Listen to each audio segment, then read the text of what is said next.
Now, some of the characteristics of small groups is that they're organic, not organized. They're relational, not formal. The reason they're so effective at transforming lives is that they're intimate and they're authentic. They're real people doing real things.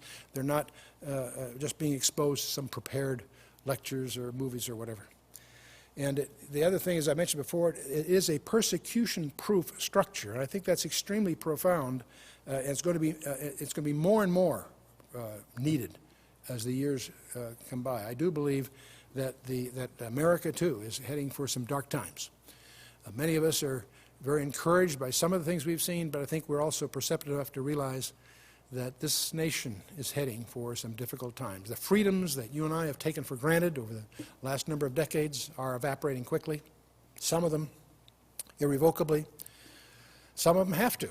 We're in a war on terrorism that's going to encroach on our freedoms, and those freedoms are going to increasingly be removed that we take for granted. And our freedom of movement, our freedom of thought is already encumbered by the nonsense that we see in our legal system and in the media and the rest. And so we're moving into different times. I'm reminded of an interesting remark by Joe DeCourcy. His family published the Intelligence Digest for several generations, good friend. He mentioned to me some months ago, he said, "Chuck, I think we're going to look back at the 50s and 60s as the golden era of freedom on the planet Earth, in America." And I think that's very true. But it is what it is, and we're moving in a way that God has laid out in advance, but we are moving into some dark times. Those are challenging, because the dark times are the times in which the church flourished. That's when people took these things seriously. And it's interesting that we find a weekly Bible study maybe an encroachment on the other things you had planned this coming week or something.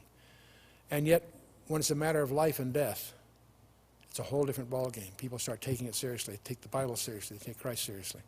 And so that can be fruitful from the point of view of the church. They say the church matures under tears.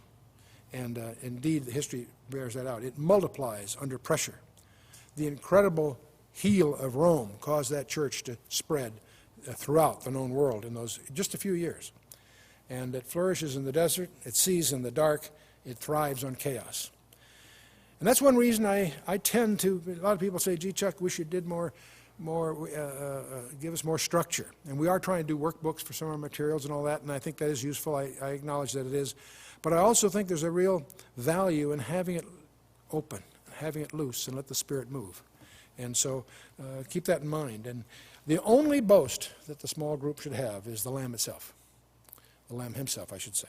And the word koinonia, by the way, obviously means fellowship or communication or communion. We've said that many times. When you take communion, you're taking koinonia. But it also, the Greek word includes the idea that you're sharing and participating with someone. The word fiduciary comes close in our parlance, the word koinonia. But koinonia can't be organized. It must be led by the Spirit if it's going to bear fruit. So yes, there are models. Yes, we can learn from others, and there are certain structures that might appeal, but it's different strokes for different folks. I think as we get into these topics, I think it's helpful to resist. It's helpful to resist getting too formal, too structured, too straitjacketed. And now we can revisit the open, organic styles of the New Testament instead of being limited to the structured approach that was canonized by the state in the 4th century, which provided the model that is still extant in most churches today. The whole pattern is an ancient one. Well, finding the right one for each of us, there's neighborhood groups are one way, professional groups are another. I've mentioned that. But the other way, if you can't find one in your neighborhood, if you look around, and first thing to do is look around and try one or a couple. And don't overlook the possibility, if you have a specialty, whether it be being a medical doctor, an accountant, attorney, or whatever, there probably are study groups being put together by your peers. That's the most exciting. If you're a CEO, CEOs of corporations are the most insular people because everyone they meet is either a creditor, a debtor, a customer, a vendor, a shareholder, whatever. They all have an agenda. So they intrinsically tend to be cautious. So CEOs mix best with other CEOs. And there are groups like that, and those are precious. And that's a place where they all then have an opportunity to grow. If you can't find one, This is the real challenge I want to put to you right now. If you can't find one, start one. And I want you to pray about that, because that if the thought of starting something like that may terrify you. It might be the way that God is calling you to really bear fruit for Him in a way you never dreamed possible. And you'll discover that it's easier than you possibly can imagine, and it will bear more fruit for you personally than you can imagine, and more important than that, it will affect lives that you can't even begin to imagine.